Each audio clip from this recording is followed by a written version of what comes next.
Başka. Bismillahirrahmanirrahim. Why must the Murid live in a community? Bismillahirrahmanirrahim. It's not that a Murid must live in a community. Mankind, if you're human, you must live in community. Because Allah is giving that order in the Quran, saying, be a Jama'at. He didn't say be alone. Because in reality, the only one who is alone is who? Allah. You can know that you are different from other people. You can know that you are singular. You are unique. But it doesn't mean you are alone. But Allah is alone. There is none that is like Him. So it's not the Murid who must live in a community. Everyone must live in a community. Even modern psychologists, they understand people who don't live in a community, you are challenged mentally. It's not healthy. It doesn't mean living in a community 24 hours, you have to be with people, you have to hee hee ha ha, be nonsense with them. No, it doesn't mean that. There are times when you want to be by yourself. There are times you want to be with your family. There are times you want to be with close friends. There are times you have to be with everyone.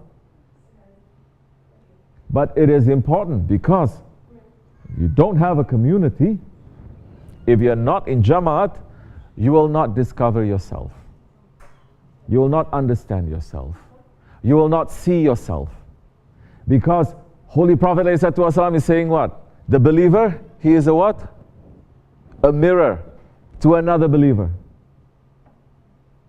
A believer is a mirror to another believer. How are you going to know yourself if there is no mirror that is in front of you? If there is no physical mirror in front of you, your eye that can see everything and everywhere cannot even see itself. So it is important to have a mirror. It is important to have brothers around you, sisters around you. Yes, it goes up and down. Of course it is. Yes, you're not going to get along with everyone all the time. This is normal. This is human. You learn how to get along even if you're not in agreement 24 hours. It's okay. But it doesn't mean that because you disagree, now you have to hate people. It doesn't mean because you disagree, now you have to go out and you have to make confusion. It doesn't mean that you disagree, now you have to go and you have to destroy. It doesn't mean that. Learn how to live like humans. Why are the Ottomans our role model? Why are we saying that we are Ottomans? Because the Ottomans is over 72 kingdoms. Different religions, different people, different nationality. They never try to make everyone to be one nationality because it's easier to control. They say keep your nationality, and everyone was getting along for hundreds of years. Jews, Christians, Muslims, Kurds, Turks, Arabs, Jews, they were able to sit down, eat together, work together, take care of each other's children, and live like humans. Because in reality, we are no different from each other. The difference is only when we are in this world. Our spirits, they are the same. So if you don't live in a community, you're always going to think that you are very, very, very, very special from everyone. And you have all the excuse.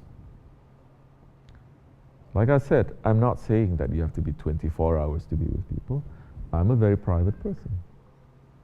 I value my privacy. But when my privacy becomes, for example, more important than to be with people and to help people, that is when it's going to be trouble. Because you have to see what is your work, what is your role in this community too. What is your work, what is your role, what is your job? For some people, it is to work. For some people, it's to make others laugh. For some people, it is to talk. For some people, it is to cook. For some people, it is to make trouble a little bit so that others will wake up. Correct?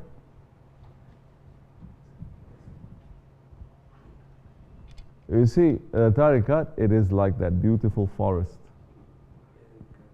Every kind of flower, you see, everything is growing by itself. And the beauty comes from that. And they're saying, let it be for some time. But there is that gardener. The gardener is going to make sure that everyone has their rights to grow. How are you going to understand that gardener? How is the plant going to understand that gardener? How is the plant going to understand? You always cut me, but you let that one to grow all the way up. I don't understand this. How are you going to understand? For you, you're that kind of plant. For you, you're that kind of plant.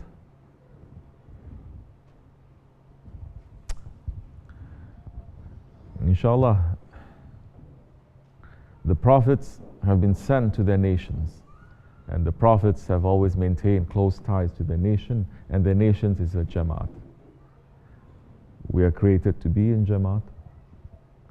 If we live in Jamaat, for the Murid now to come deeper into the Jamaat, not just to meet your friends or your families in these days, especially in this country, once in a blue moon for holidays to come, and then, hi, how are you? If you think that texting is keeping each other close to, 99% of the time is not to keep each other close, but to give each other more jealousy and more envy. Look, I'm eating this. Look, I'm wearing this. Look, I'm having a good time. Look, I'm showing off. Oh, mashallah, you like, I like. You like, I like. That is not real. We know. And that's attracting nazar. And that's making everyone to just show off with each other. That is not real. Now to be a murid in a community, yes. Now you're going to go deeper. You're going to understand yourself. You're going to understand your brothers and your sisters. Because if you cannot get along here in this world, you cannot get along in paradise. If you can get along here, you can get along in paradise. Easy. We're not fake. It doesn't mean you are just going to smile and happy with each other all the time. No. But just like a family, you learn how to get along, correct? And you say, okay, I'm very fed up, but I'm not going to cut my tie. I'm very fed up with this one, but when it comes to eating together, we eat together. And when there is someone coming to attack us or something, we all come together. Because Islam is Jamaat. Modern life, it is concentrating on individualism. Individualism. And is making people to be alienated from each other. Making people to say, you are very special, nobody understands you. Bruh. What do you think you are? You think you're an ilah? What is it that we're doing right now that has never been done before? What is it that we're feeling right now that has never been felt before? Why do we think we are so special? But the ego is going to say that. Don't tell people your problems, because they never understand. Ego is going to say that. No, don't open your mouth. That one cannot help you. No one can help you. You're all alone. Bringing people into a depression. And the ego is not going to stop. Shaitan is not going to stop until you kill yourself. You think a man will have depression if he's living in a community? A real community. You think the man will have depression where he feels very tired, he feels very fed up with himself, he feels very depressed. Then he comes out and he sees this little child in front of him, and the child is smiling at him and saying, please play with me. When he goes and he sees the little lambs there, or the dogs, or the puppies, or when someone is crying and he says, what's happening? He says, I can't find my shoe. And he says, let me help you. Or someone is poor and starving, but they're still smiling and say, Alhamdulillah. You think that depression is going to stay. You think that craziness is going to stay. That's why Holy Prophet ﷺ is saying, visit the sick often. Go to the cemetery often. That, you can find it, all of that in a community. But when you're individual, when you're alone, you will choose where you want to go. You're not going to see all of this. You become more selfish. If the man has a heart,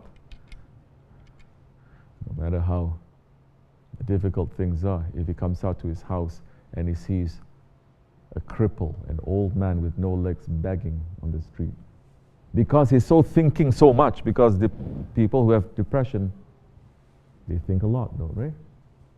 Then he's going to look at that and he's going to think too.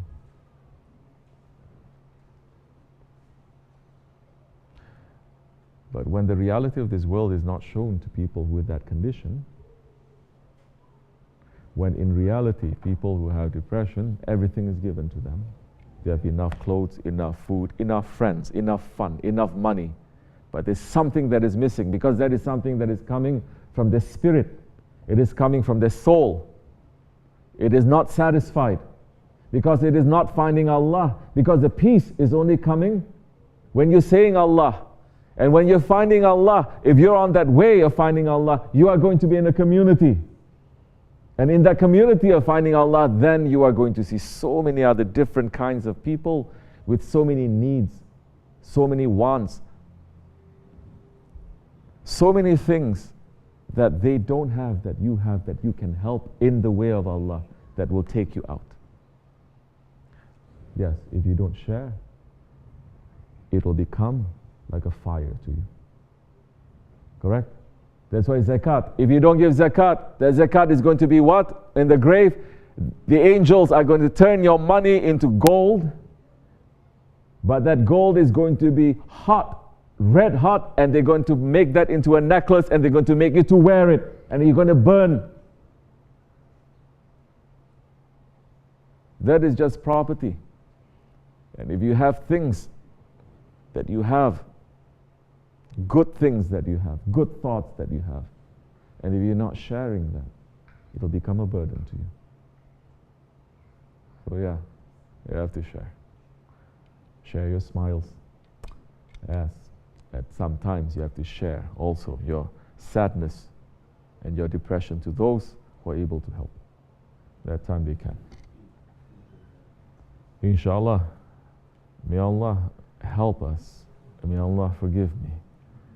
I'm not trying to make it to be very, I'm not looking down on people who have this. We all have it. And it is also a sickness that is especially afflicting first world countries, not third world countries. And we're trying to understand where it's coming from our way. We all have it every now and again. We're all speaking from some experience. And we are saying, we walk this road. Maybe there are other roads, but we walk this road and it's working for us. If you like, walk on this road with us. That's all we say. Wa min Allahu tawfiq. Al-Fatiha. Amin. Assalamu alaikum.